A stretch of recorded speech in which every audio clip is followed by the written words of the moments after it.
রাজনৈতিক দল কখনো প্রফেশনাল কিছু লোকের কথাবার্তা শুনে যতটুকু আশান্বিত হয়েছিলাম ততটুকু হতাশ হয়ে যায়। কেমন জানি একটা আবহাওয়া, যেটা নাকি পরিস্থিতি, যেটা নাকি বিশ্লেষণ করা খুবই ডিফিকাল্ট। শুধু বলবো, যেমন আবহাওয়ায় থাকুক, 5 তারিখের আগে যে পরিস্থিতি আমাদের ছিল, তার 5 তারিখ পর্যন্ত আমাদের যে পরিস্থিতি ছিল, সেই পরিস্থিতি আমাদের দেশে অবস্থান ঠিক রাখতে হবে।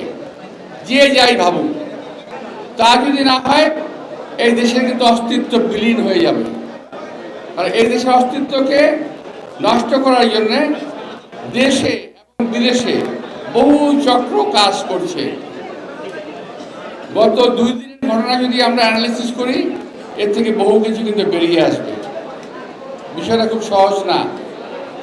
আমরা কথা বললেই একদল লোক দেশে রাগ করেন, একদল লোক বিদেশে বসে রাগ করেন।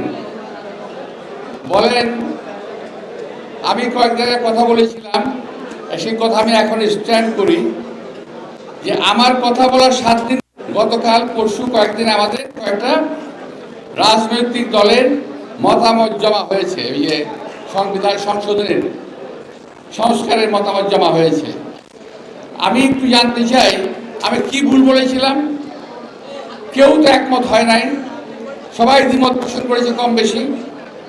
গালিগালাজ করেছে এক ভদ্রলোক, বলেছে মির্জা আব্বাস সাহেবরা যখন ক্ষমতায় যাবেন তখন সব চেঞ্জ করে দেবেন, যা আমি বলি নাই। এই কথা বলার পরে বলেছে, আমি দুঃখিত মাননীয় চেয়ারম্যান সাহেব, আমাকে কথা জবাব দিতেই হচ্ছে, কারণ আমি মুক্তিযুদ্ধ করেছি।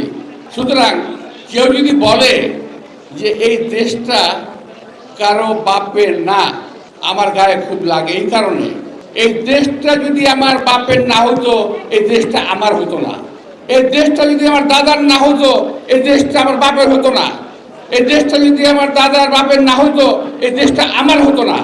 এই দেশটা যদি আমার না হতো, আমার বাপের না হতো, আমার ছেলের দেশ হতো না, আমার নাতির দেশ হতো না। সুতরাং এই কথা যারা বলেন, কথা সাবধানে বলবেন।